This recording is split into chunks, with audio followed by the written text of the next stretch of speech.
Hello and welcome to Week 8 of Star Trek Sundays in the Star Trek Sundays Club on Clubhouse. Today we're going to be discussing the calculus of war and some of the Star Trek episodes in which this theme is presented. I'm Victoria and with me is my co-host T. Star Trek Sundays is a passion project for T and me and forms part of a new podcast and YouTube channel. We also have little teasers on Instagram, and we're using Twitter and Facebook as well. So wherever you are comfortable on social media, hopefully we'll be there as well. Let us know if you don't see us. I really enjoyed this week's episodes and can't wait to dive into the topic, strangely, for war. But for now, I'm going to turn the mic over to T. Thank you, Victoria. The topic of the calculus of war is an idea I picked up watching the original series as a kid. In one of the episodes, war is conducted using math equations alone, and it got me thinking about what a calculated enterprise war and conquest was. Now, I'm old enough to have lived through a major resource-based war, and I remember well the uncertainty of not knowing what it meant to be at war. Are we safe? Was the city we are going to live in get bombed? The city we're living in going to get bombed? What exactly is the equation for who lives and who dies in a war? And who's bold enough to even attempt such a calculation? The more I thought about the topic in terms of the world of Star Trek, the more parallels with our own world I saw. So I hope that we can have a good discussion today about what war means to us. So thank you, T. That was great. What I had said was, given what you just said, the episodes that you chose were really great, and they were all complex, bringing up lots of different thoughts and feelings for sure. So this is Star Trek Sundays on Clubhouse, and we're discussing the calculus of war. And I'll be bringing people up to the stage to share your thoughts in a few minutes. We'll move through the episodes with an aim to wrap up the specifics by about the 80 minutes mark, after which T will provide us with a briefing on upcoming shows, and then we'll move into a looser discussion.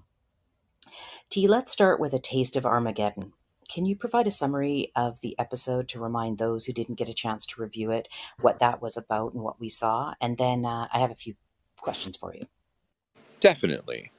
The Taste of Armageddon was from the original Star Trek season, Star Trek series, the first season, episode 23. First aired on the 23rd of February, 1967. So, in this episode, the crew visited a planet on a diplomatic mission that is waging a destructive war fought solely by computer simulation. But the casualties, including the crew of the USS Enterprise, are supposed to be real, and the planet attempts to enforce those casualties. Well, I chose this episode because this was the one I remember from my childhood that had such a unique take on how war is waged. The idea of murder by numbers, like the police song, seems horrible, and yet strangely attractive when you consider the alternative of bloodshed and destruction. Yeah, thank you. Yeah, this was one of my favorite watch experiences so far. And I'll admit that was due in part to how Bondy and the music and outfits were. I found it super groovy. And I am looking forward to the other original series episodes that we have planned. At first, I thought that the leaders of MNER 7 were faking a war. Like, I thought that it was just a fake war and that they weren't really at war with somebody. But then it became clear that it was an agreed war in which people were conditioned to go to their death willingly in order to save the amenities of their society. And that shook me up a little bit. So my question to you is, if you were a world leader on the verge of war and you had to choose between a war of bloodshed and bombs in which you might have a strategic advantage but are guaranteed heavy casualties, or a war of numbers with no strategic advantage but casualties will be minimized, which would you choose? It's a tough question, and I am tempted to say that I would choose the strategic advantage. despite the casualties. Because I think that my army would go into battle knowing that these casualties are the cost of freedom. A war by numbers where the odds are even through some statistical model or something, it seems inhuman. It seems like, um, a situation where if we could agree to that type of situation, we could agree to just about anything, right? We would have advanced our need to even conduct a war. So I I think that even if we were to, choose the war by numbers, there would be some foul play in some way. There would be some corruption. It would ultimately lead back to that war by force, that war by, death and destruction. And so I think I would just, as a leader, choose that, go with the strategic advantage, try for a quick war, and stop whatever threat it is that is threatening us. Because the war by numbers just, it feels to me like rolling the dice, and it doesn't feel like people would accept that. Yeah, I found this hard to wrap my head around a little bit. At first, like Spock, I found this logical in some way and wondered why both sides were willing to have such a clean war and stick to their agreements when they could simply just stop or take advantage of the other. Neither side was gaining ground. I mean, I didn't really know what the purpose. They were both losing people only. That was all they were losing, was people. And I wondered for what purpose. And then it was just that this was conditioning. They kept saying, we've been doing this for 500 years, 500 years. I really liked this quote from the show. It was between Spock and Anan 7, and it was on the voluntary disintegration of citizens declared to be casualties of war. And Anan 7 even said that last year he lost his wife.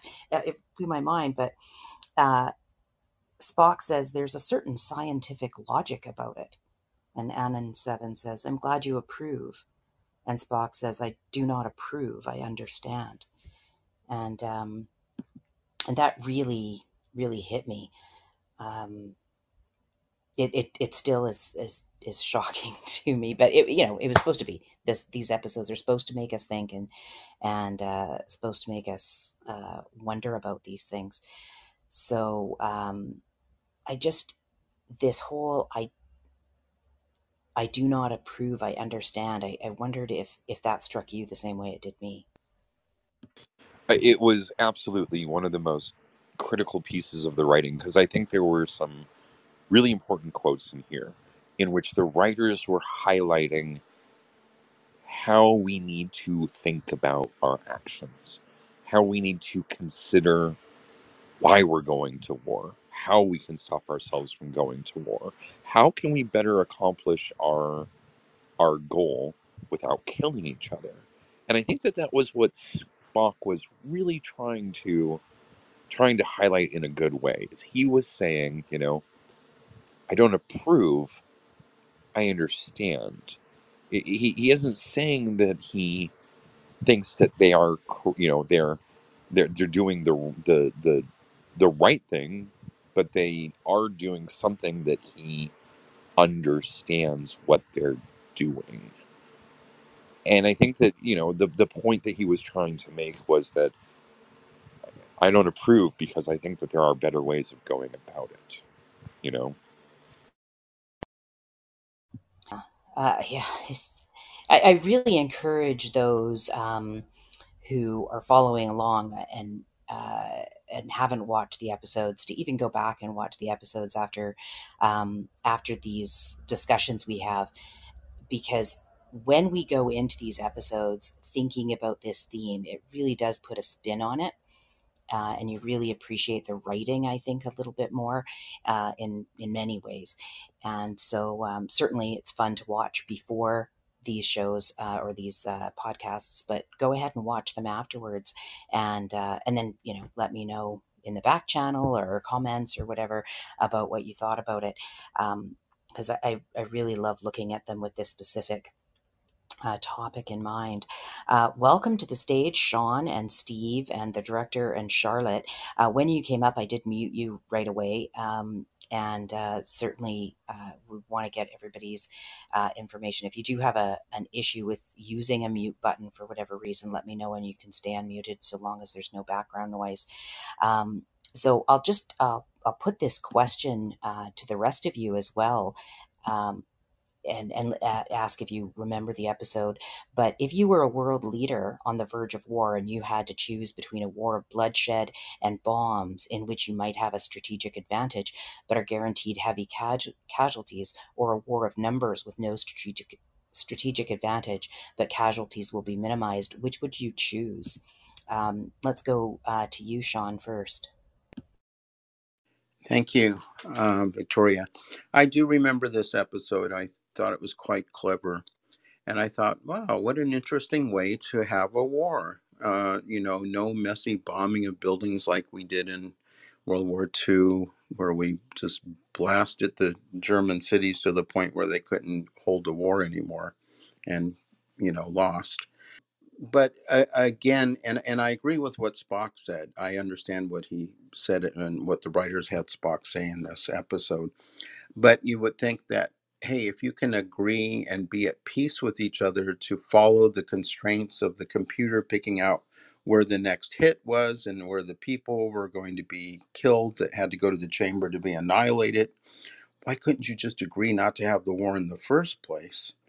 And if there's some type of agreement and cooperation there, you think that after a long time you could expand that into peace. And that's what didn't seem quite logical, that they were still stuck into this computer war with real deaths. That's what I got out of it. And maybe that's the illogic, or that's why it's showing us this, the illogic of this continuing computer selected war. And I'll land my spaceship with that. Oh, thank you, Sean. Yeah, I'm going to mix it up here a little bit. So, Steve, you're going to be next here, and you can answer that question as well. And I'll put it to, first of all, I'm going to put it to T, and then we'll go to Steve. There was this quote that was at the end that really was a punch in the gut to me. You'll hear me say this a lot through watching Star Trek. And it was Kirk persuading Anna and Seven to make peace. And he says, we could admit that we're killers, but we're not going to kill today. That's all it takes. And I was just like, oh great. And my question is that all it takes? And do we think we could actually get to the point where humans don't kill each other?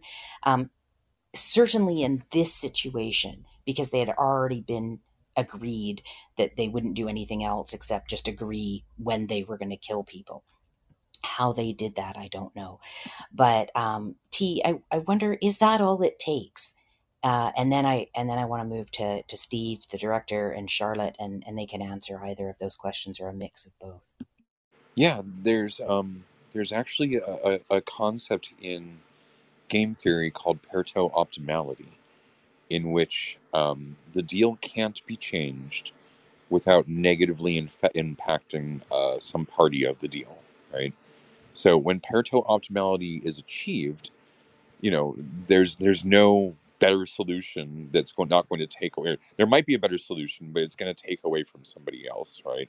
Um, and so I think that when we achieve Pareto optimality, that's where we can find our agreement. So all it takes is for us to find our Pareto optimality in a solution where we don't kill each other in order to achieve our mutual goals.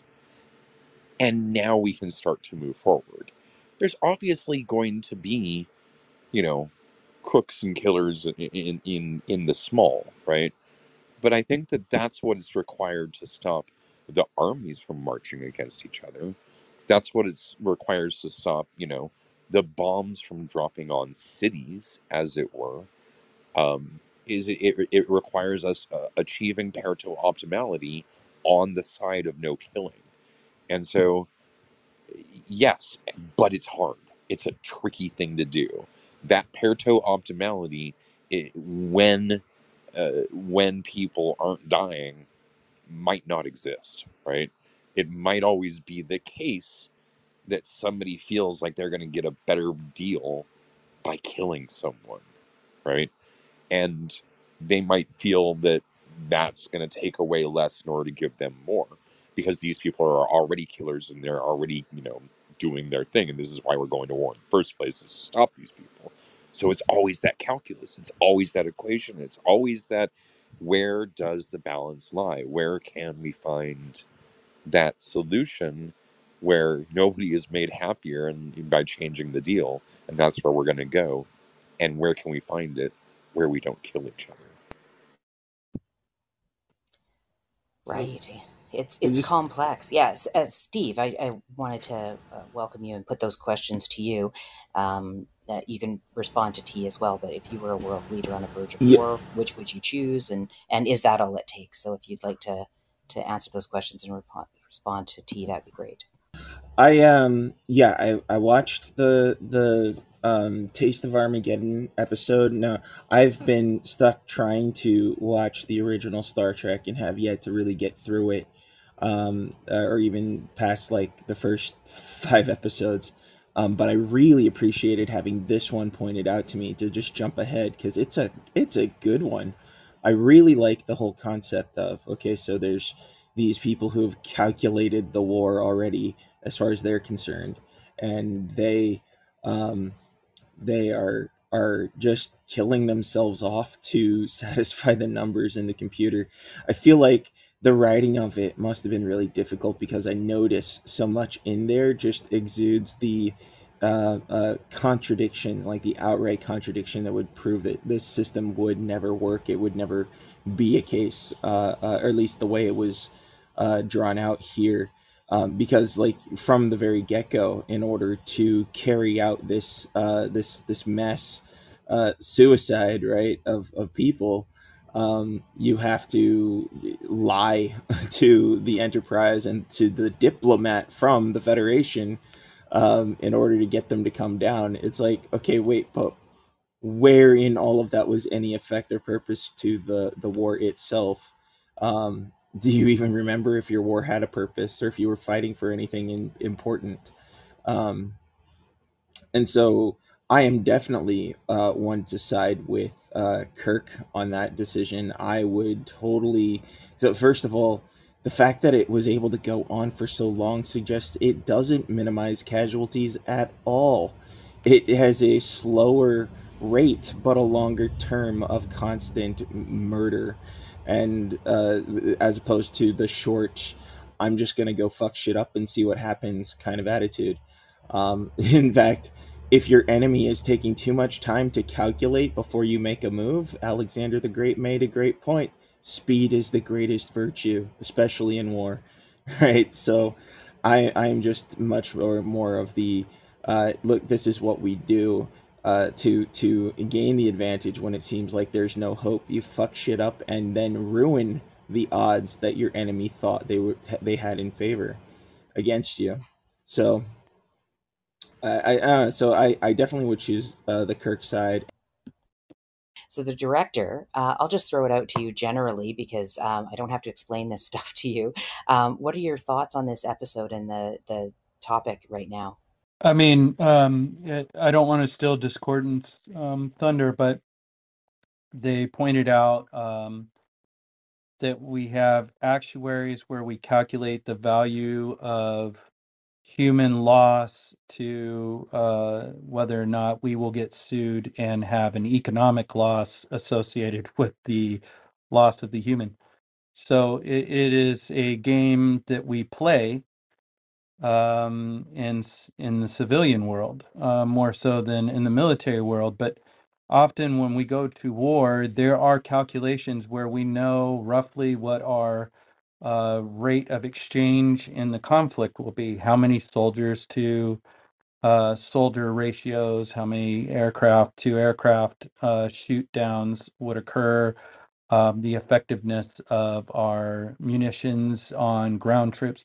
So what they've done is they've removed all the actuum and just translated it to the base nature of efficiently killing the appropriate number of people to achieve a strategic advantage. Except for they've divorced even the strategic advantage from this, and it's more just a population control rather than a state of war. But it does, the idea of the experiment that I think that the episode is meant to be is to illustrate the starkness of the calculations that we make about war and whether or not they serve a purpose in the desired outcomes that we may have. If yeah, I don't know. My questions about the validity of war are exacerbated by this concept because I think that is one that we do employ, except for we want to see things go boom, because it's very satisfying to watch something go boom. And the idea that our stuff somehow needs to outlast the flesh is also not in conflict with humanity, except for when you have barbarians that destroy cultural artifacts as a statement of propaganda. So I don't know. Like, would I rather have the whole of human history encapsulated in the buildings that they built? Or would I rather have the temporal existence of human flesh respected? That's a question every person that decides if war is valuable probably should be engaging. Brilliant, brilliant. I'm going to hire you as a question writer. That's really deep. I really appreciate that. Yeah, that I'm glad that you asked that, and it gives me more to think about. What Discordant had written in the chat and what the director aimed at reminded me of a car company from a few years ago, a few decades ago, who did just that. So, Charlotte, welcome again. Thank you for coming. What are your thoughts on this topic at the moment? Well, thank you, Victoria. And my thoughts, as I'm sure you know me, I have quite a bit to say about this subject, and I'm going to do my best to focus on just a few things. And first of all, I dig this room because there's just so many ideas, and also celebrating Star Trek is near and dear to my heart. In 1967, we in the United States were in the middle of what was known as the Vietnam conflict. It wasn't even identified as a war, and I think that there's a lot of indications when there is conversations about resolving conflict that leads us up to war, and that's the most important thing that I tend to focus on, both way back when in 1967 when I was age 5. Remember that Star Trek is where we went with our heads as children to understand what conflict was and how it was resolved, because Star Trek made sense out of human beings and out of others. It gave us a place to connect, because while in the state of war in a country, we're focused on separating and isolating. When war happens, it's because there has been a failure to resolve conflict. And so whatever practices happen are based on the leaders who are making these choices. Now, in this country, remember, we started off in this country by kidnapping people and by kicking people off of this land. Indigenous people were shoved aside for colonialism. So for our reasons for war are the things that I tend to focus on first and foremost. The Vietnam War in 1965 was started as a blip on a screen, a radar screen that was misidentified as the enemy. It was started over a rumor. The commander on the ship in the Gulf of Tonkin, who was in command of that ship where the blip on the screen was detected, was the father of Jim Morrison of The Doors, the lead singer of The Doors. Jim Morrison had a lot to say about his old man because of this. And they had their own little conflict, their own little war between father and son about this. But also, in 1967, we had a president in the United States who was afraid of failure. His boss had just had had just been assassinated. He had taken over, and he had a country that was concerned about him being a liberal and being too soft. And so I think that a lot of our reasons for going to war is fear of how we're going to be perceived if we don't take action, a lot of ego. I think that there's also a great deal to be said about the destruction that happens and when is the conflict truly over. People have said about the 7-Day War that it took 7 days to have that combat happen, and the 8th day of the war had been fought for so many years afterwards. So I have I was on active duty during Desert Shield, Desert Storm. We didn't know why the hell we were going over there. We just felt that it was oil. I still do. And then in the follow-up to the Gulf War, the first Gulf War, I met with people who worked at the Pentagon, and the overriding interpretation as to why Bush went to war, a preemptive strike type of war, was because he felt that his father was weak in how he addressed the Persian Gulf War, Gulf One, and he wanted to be the person to right his father's heirs.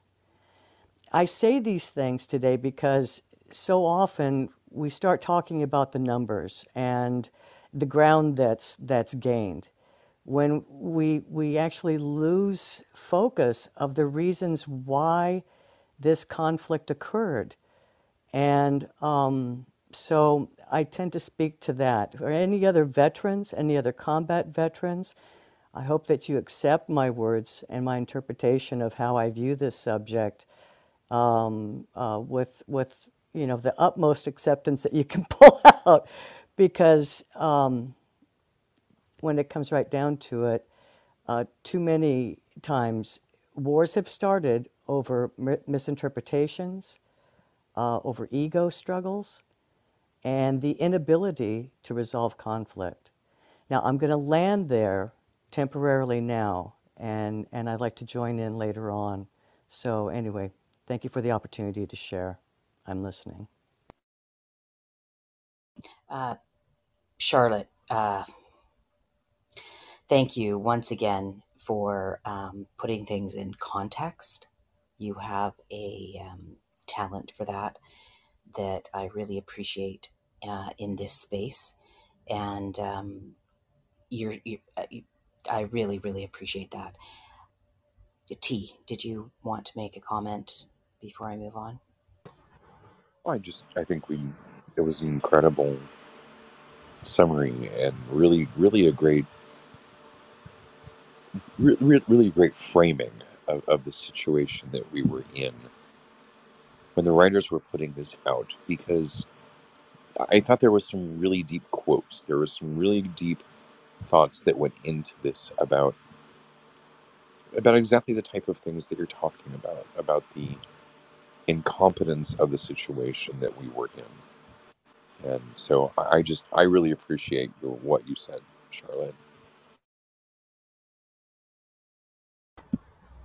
Yeah. So, Steve, if you can hang on for just a minute, I did want to move to discordant rhyme because of what they had said in the chat about numbers, and it reminded me of Lee Iacocca, I think, was the chairman of a automobile company in the 70s, and these automobiles were blowing up on people and killing people, and they had to decide whether they were going to recall the vehicles or not. And they had decided not to recall the vehicles because that was going to cost them more than paying out lawsuits for the people who died or were injured by the exploding vehicles.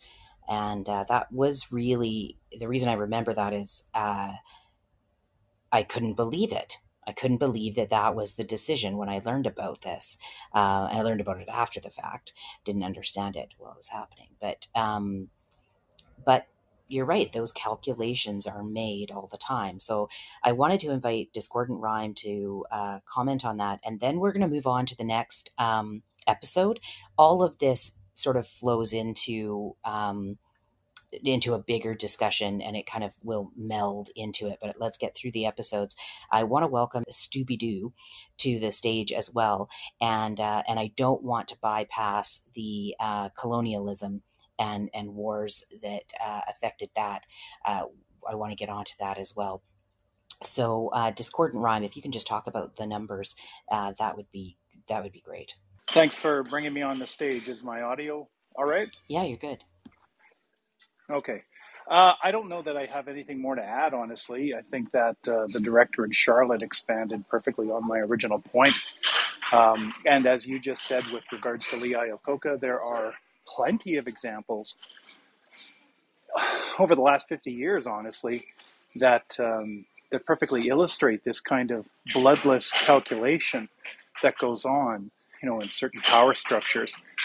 And Charlotte, just with regards to your background, I was in the Golan Heights with the UN in 1987, and there are 25 Canadian airmen buried in the Gaza Strip.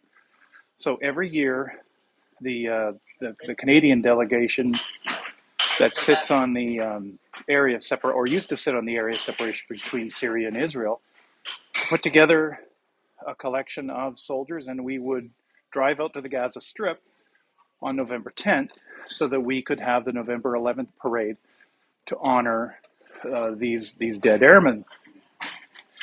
That particular year on November 10th, a student in the West Bank was killed by Israeli security forces and kicked off the Intifada.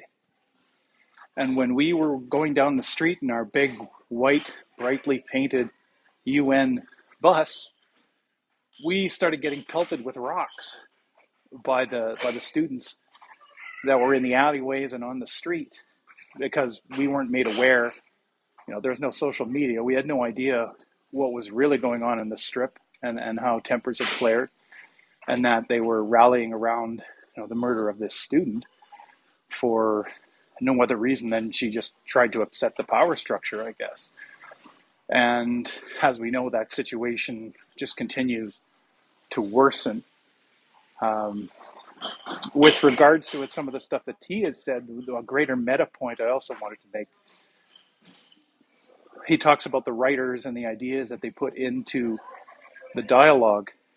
I think it's a hallmark of very good writing that 50 years later, we can look at these episodes and set aside what anybody thinks of the original effects or William Shatner's acting, and see themes and points that the original writers may or may not have intended, but because they have this original thought-provoking premise, you can continue to expand it and apply it to modern situations.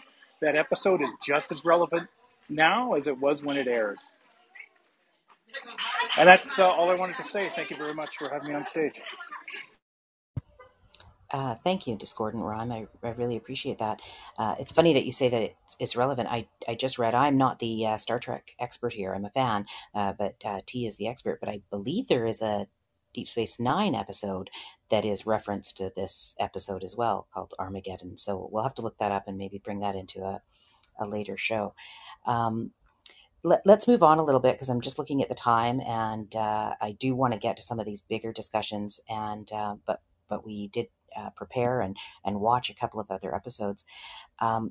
T, if you want to comment on what's been said, that'd be great. And then going into a summary of yesterday's Enterprise, I'd really appreciate that. Yeah, I mean, the discussion so far has been just amazing. I think people have really understood, what I mean by the calculus of war in a very intuitive way, and the discussions around it have been so on point. I just want to thank everybody, because this is the discussion I was hoping to have, and you guys nailed it, as usual. We're in your debt. Let's talk about yesterday's Enterprise. Star Trek The Next Generation, Season 3, Episode 15. First aired on the 19th of February, 1990. So, in this episode, while investigating a temporal rift, the Enterprise encounters a ghost from its own past, the USS Enterprise C, which travels 22 years into the future and changes the course of history. So, with the flow of history changed, Tasha Yar still lives, and the Federation is losing a decades long war with the Klingon Empire. So, I chose this episode because the Enterprise isn't supposed to be at war, and hard calculations have to get made as Yar has to face impossible odds, knowing that she won't survive.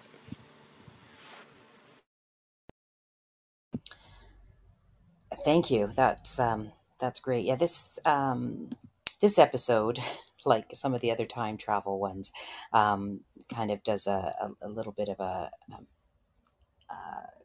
confusion for me at first, but I get into it, and I'll get used to them.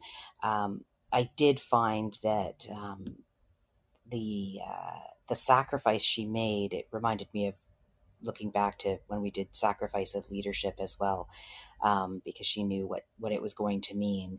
And the trust that she had in Guinan as well was interesting. The trust that Captain Picard had of Guinan was interesting. And I wondered how we would go about that now. I mean, at that time, they would have, in the show, they understood time travel and experienced it a little bit more than we would today, I guess. So I do wonder if our military would trust that, or whether they'd think everybody was just on mushrooms or something. So Tasha Yar saw the equation of war, and she sacrificed herself to balance that. Do you think in the future we will build mathematical models and decide to sacrifice ourselves as a result of their answers? I do, and I think that this is a question that Isaac Asimov dared to ask in Foundation, where Harry Seldon created a model of that predicted the collapse of the Empire and a dark age that would ensue. And I think that when we get these models right, it's important, and we will place a lot of trust in these models. We will get better at modeling reality, and we will sacrifice ourselves for these outcomes. I think in a lot of ways we already do, and we don't already know it. But I think there's been some good examples of that given on stage already. So I think that will become more prevalent as time goes on. I think that these equations that the models that we build about reality, and the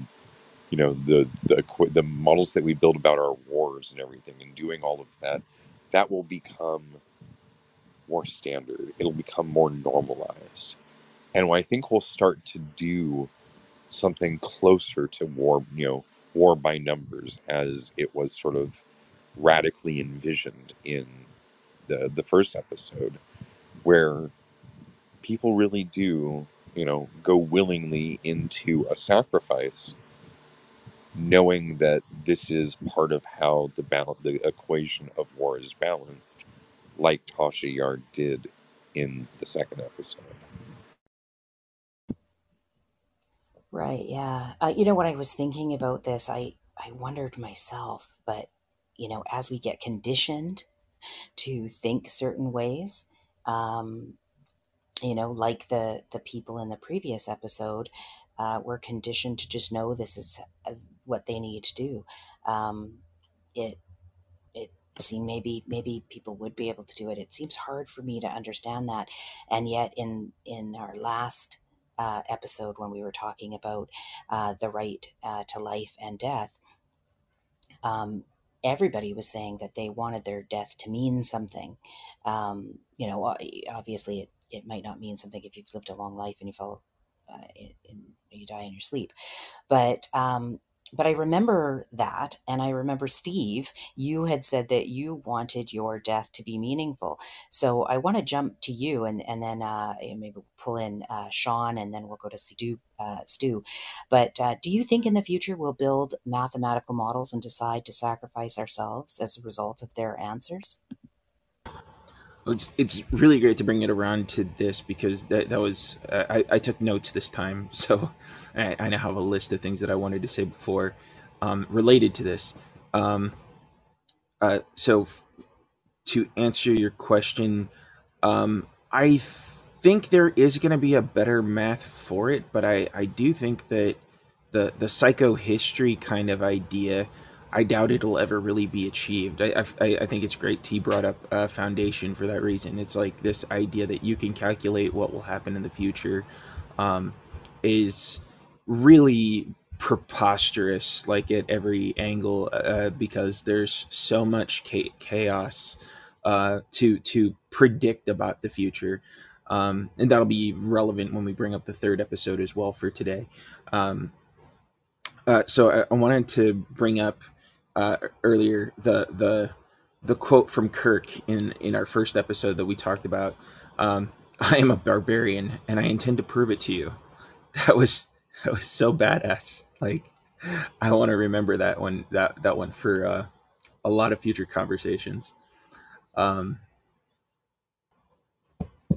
so I would say, I would point out, when it comes to these calculations of war, if you're actually calculating the likelihood of the outcome of the war and you're convinced by it, why even have the killing aspect, right? Like, the other person's death is useless to you unless they are outright threatening you. But if you already have this agreement, like you pointed out, Victoria, well, then nobody has to actually die. You just, like, you win some resources out of it or something, right?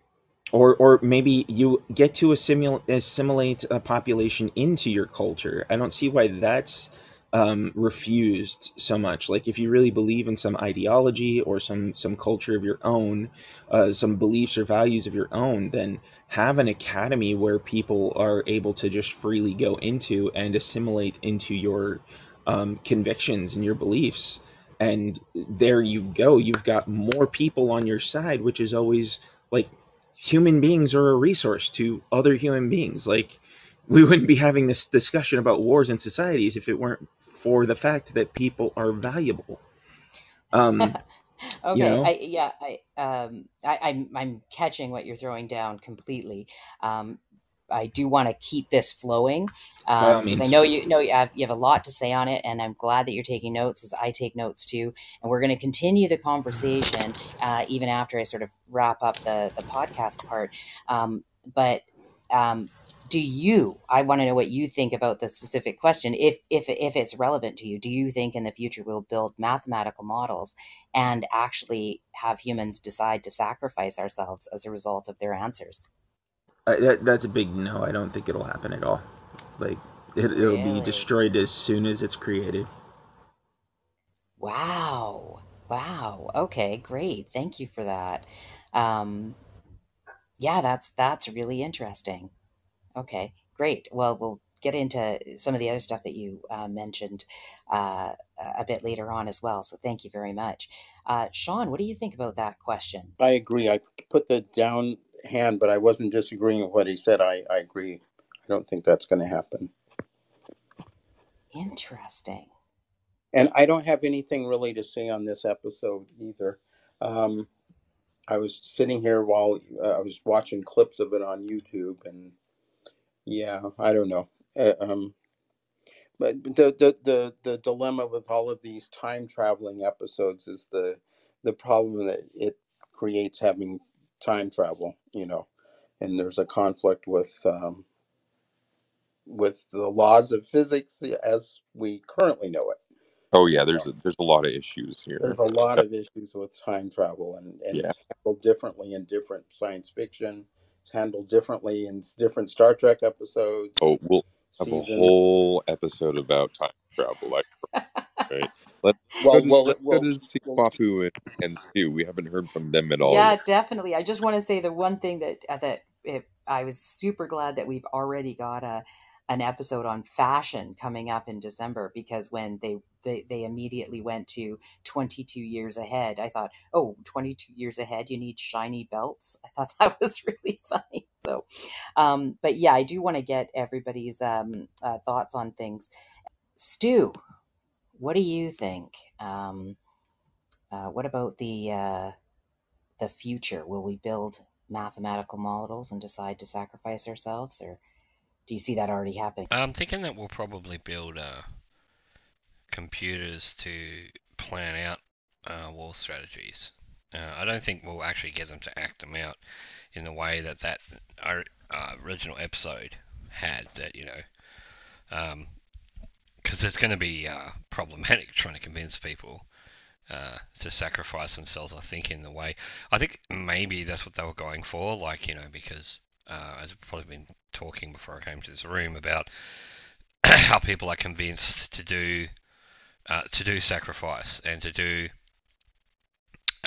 Most people would say it's the part of the thing about war, and most of the stuff I've read from military people and books is that it's not the actual going to war. It's the camaraderie and the people on either side of them that actually say it's the experience they remember the most. So I don't know if this system would work because it takes away that human aspect, and I don't think people would be then as willing to sacrifice themselves the same way that you'd sacrifice yourself for one of your brothers in arms, on the battlefield, because you form bonds that make you do courageous things. And I think with that out of the picture, people would be a lot less, a lot more reluctant to go. But I think, yeah, they probably would use it in a way to help predict battles. I'm sure they already do now, probably in some case. But yeah, whether they'll be able to build algorithms smart enough to predict battle outcomes and things like that on that scale would be interesting. But I remember the original series had some great ideas, like stuff like that, and that one in particular was a great idea about a society that had just become so used to war that they systemized it instead of just said, let's just let computers decide it so it's more efficient. Yeah.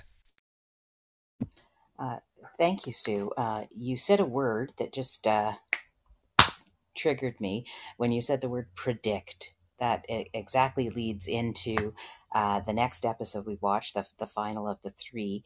So, T, why don't we move there? If you have anything else to say on what the stage has commented, please do so, and then maybe a summary of the final episode. Yeah, it's just predictions being one of the hallmarks of a good model. The next episode is Statistical Probabilities from Deep Space Nine. Season 6, Episode 9, first aired on the 22nd of February, 1997.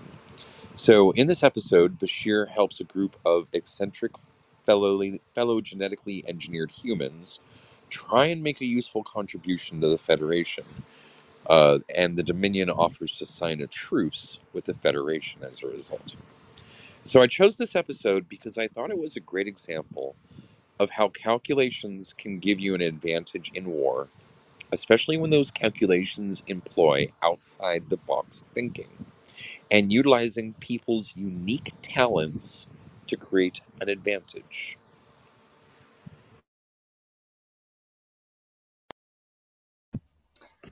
Yeah, thank you. Yeah, it was a really good episode. I really enjoyed this episode, and I have a lot of questions for the stage. This one did hit me where they were talking about genetically engineering and the DNA sequencing, and I just I've got a list of questions. I'm just wondering which I should ask first. But let's start with different people have different talents because they are unique. We all are. And they leave their impact on the world as a result of their uniqueness. How about you, T? Do you have, or can you think of a talent that someone has because they are unique? I'm saying unique a bit in air quotes here. And how might we use those talents to better the world? Let's talk about that first. Yeah, I think that our uniqueness gives, and our talents are very much part of, how we're remembered by our friends and how we're recognized as pillars of communities. And I can think of a really good example. I don't want to name any names, but the other day I was in a clubhouse room, and two people who I enjoy talking to a lot, were in a it was just a disagreement, and things got heated. And it was one of those situations where it was like, fuck you, I'm gonna leave and take my toys and go somewhere else, right? And that's sort of like how it ended. And everything ended up fine because later the person came back, apologies were exchanged, everything was good. But there was one person who um, came in and really gave a good summary of sort of like what went wrong. And they did so in a way where they were highlighting just how deep their understanding of communication was. And the whole room, first of all, the person who was sort of being talked to about the situation and how things might have gone better, and the communication that might have been improved. The whole room recognized just how valuable that contribution to the community was. The whole world recognized just how the whole room recognized just how important that contribution was, because what had happened was not only had the person who was being talked to about the situation learned something, but the whole room had learned something. And it was because of this person's unique ability to communicate, to explain communication, and to help others in their communication, that I don't see that type of talent, that type of skill, that unique ability to communicate and help others communicate in other people. And I thought that that was something that was really unique and special, and something that I wish other people had, but then it wouldn't be unique. And so that's just the world we live in.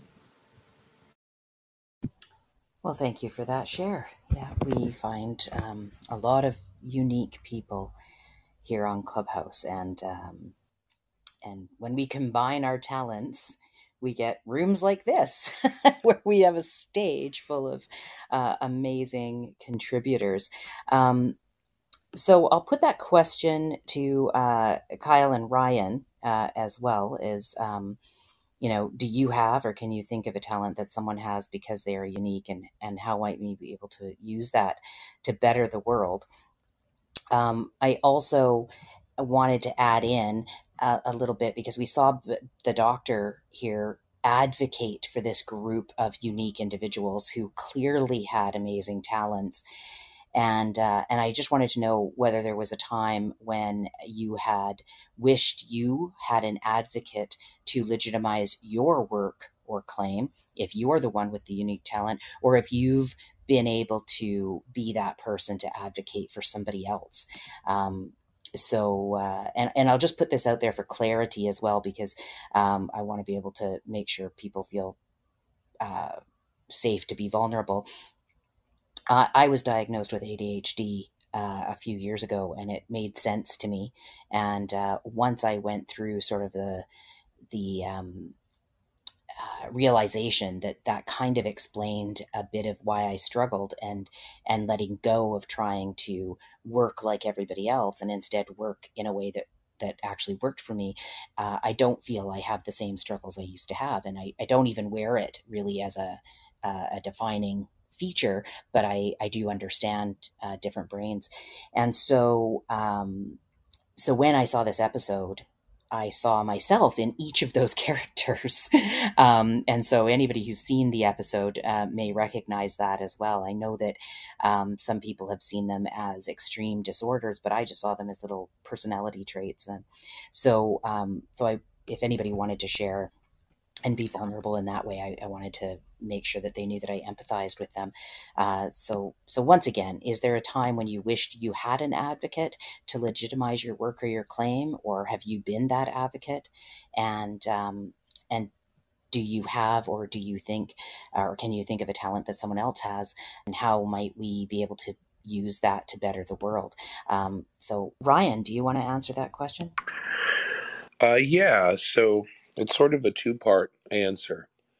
What I find really fascinating about that episode, and I too am an ADD dyslexia kid, and I was diagnosed pretty early on, but in the 1980s, there just wasn't the knowledge base that there is now.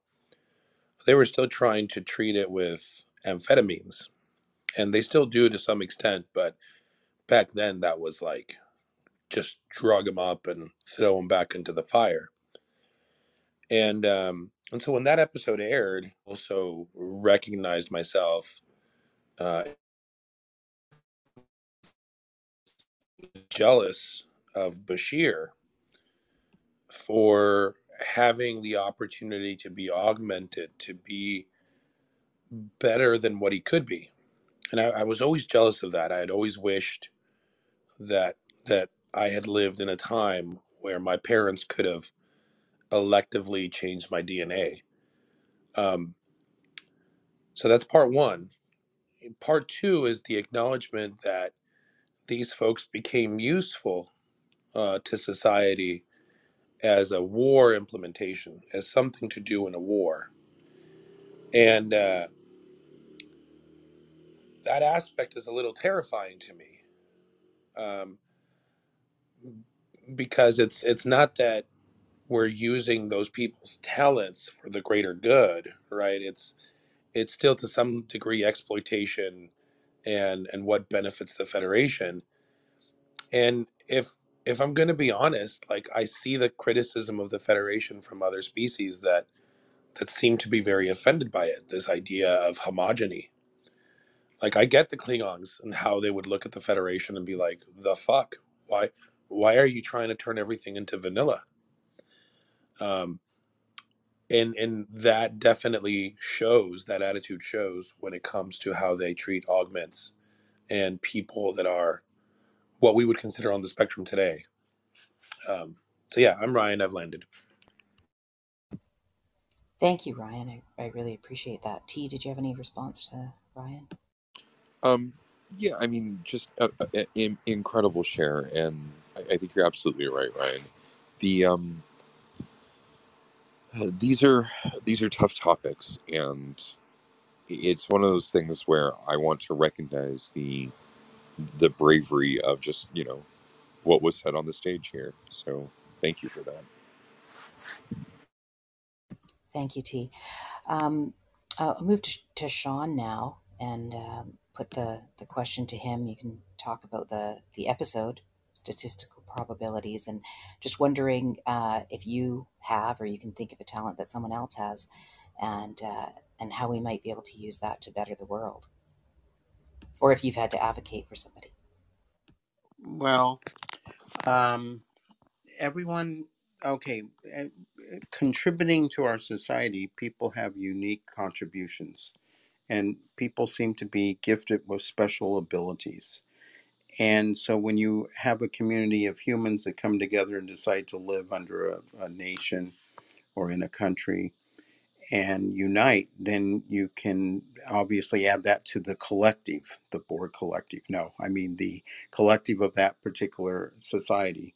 Um, I don't want to really talk about my contributions or other people's contributions. I sort of want to go a little off of your question here in regards to this episode.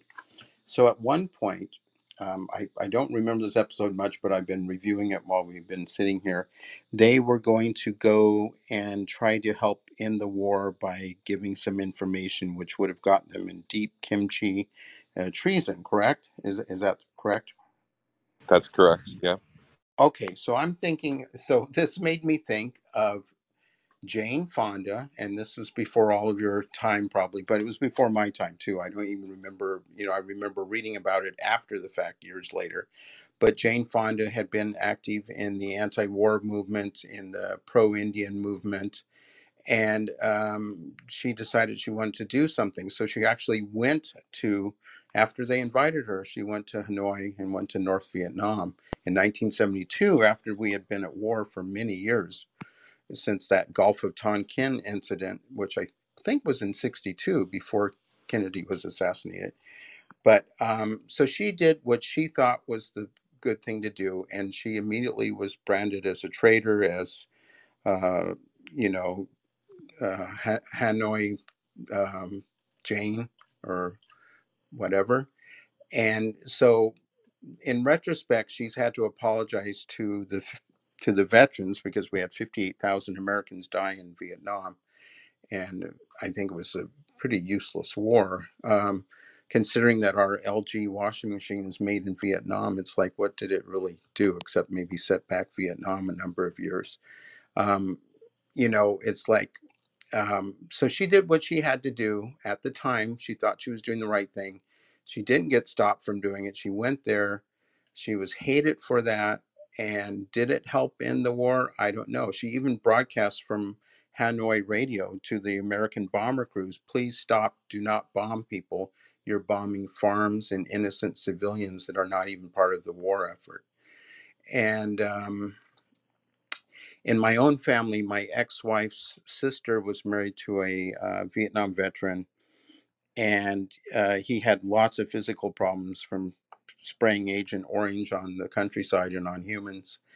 And he had the illustrious job of hanging outside of a helicopter and shooting people on the ground, not knowing, what their political ideology was, and not knowing if there were pregnant women, babies, whatever, because he was just doing what he did.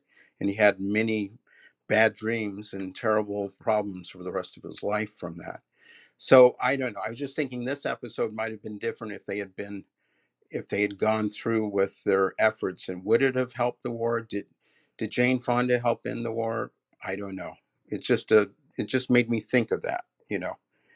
And I'll land my plane there. Yeah, thank you for that. I appreciate that. Uh, and bringing it back to the war in this episode as well, because I was a little bit taken aback by the characters, and while they were working on calculations for this war, the the focus on them and their uniqueness was what attracted me to it, and there were some. There was one. I'll just explain why. There was one scene where all of the officers were together having drinks, and they were talking about the people's advantages. And I thought that scene was so interesting because it could be uh, taken that they were talking about anything back then or now, and how people are polarized on it. So that's where my mind went. But I do want to bring it back to the topic of the room as well, which is the calculation or the calculus of war. And so while you were speaking of that, Sean, I was hoping that Charlotte was here and maybe wanted to give a share about that right now. And then once she does a share, I'm just going to take a pause and ask T to give us a rundown of what'll be happening in the next couple of weeks for this podcast, and then we'll get back to the conversation and maybe go a little bit of a popcorn style. So this is Star Trek Sundays in Clubhouse, and we're talking about the calculus of war today. So Charlotte, would you like to share? Yeah, sure. And Sean, thank you so much for getting those dates in there in a more orderly manner that depicts more of the timeline from 62 on up. The fact remains that what I was stating earlier about Star Trek and giving us a place to go to understand or to put our heads in our thoughts as young people, as children in the 60s to understand. And my interest in that war began when my brother was drafted. What happened with Hanoi Jane was exposure of what was happening in the war and not very welcome. I think, Sean, you may remember that she also had a lot of death threats and things of that nature. And so extraordinary how she came through this process and asking for forgiveness and for connection with some of the veterans. I worked a great deal with veterans who have served in various wars, World War II, Korean War, Vietnam War, the Gulf Wars, and so on. And there was definite opinions still about Hanoi Jane and so on, and people who protested the war. These are all things that we're working through. You know, when a country goes to war, we all go to war, whether we like it or not. And I'm looking at the time here. I wanted to say one more thing with regards to what's happening in Ukraine. And what I was talking about, the story aspects of how we get into conflicts and how we get into wars, is that when Russia went into Ukraine, they went in the worst time of the year. There's frozen land, there was mud. And that right there tells the troops and tells the leadership that there is a problem, because you go in to be successful in your mission, whatever the mission is. And their mission, as I understand it, the motivation for going into Ukraine was to fight the Nazis. Well, there's a big lie right there. And not only that, but the president, Zelensky, is Jewish. And so there's extraordinary stories that are concocted to begin these conflicts. And I just wanted to bring that in. So anyway, thank you, Sean, for the clarity on that. And I'm going to land there. Thank you very much, Charlotte. Yeah, I'm really enjoying this conversation, and I want to keep this going. We certainly are not going to close the room. We'll keep it going. I just want to make sure that T has time to share what he's curated for us for the next couple of weeks. So this is Star Trek Sundays on Clubhouse, and our regular show is Sunday at 10 a.m. PST. To be notified of future shows, please join the club by clicking above the title of the room. We've got a schedule all the way until December, when we'll end season 1 and go into season 2 into 2023. And today we're discussing the calculation of war. T, what do you have coming up for us in the coming weeks that people might be able to, they can check the schedule and then check out the episodes? Yeah, the sounds funny to say 2023, doesn't it? It's like that's a number. I thought 2022 was funny. Now to hear that, wow. Earth date October 2nd, 2022. Resistance is Futile, Part 1. Starting with Q Who. are where the Q sends the Enterprise into the Delta Quadrant, and we introduce them to Q for the first, or the Borg for the first time. Star Trek First Contact, which is really about um, uh, the how the Borg try and prevent warp from ever being created on Earth, and then Assimilation, the episode from Picard, in which Agnes becomes the Borg Queen. It's a really good episode, in my opinion. After that, on the 9th, we have Who Are Q, Part 1, starting with Encounter at Farpoint, the first episode in TNG, which we get introduced to Q.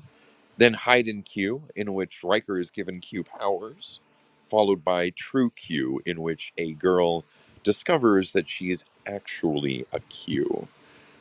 After that, we have, on the 16th, Primitive Belief Systems, starting with Firstborns, Who Are the Watchers, and Homeward. After that, the Earth date 1023, we have the rules of acquisition about the Ferengi, starting with the rules of acquisition, the episode, the Maquis Part 1, and acquisition.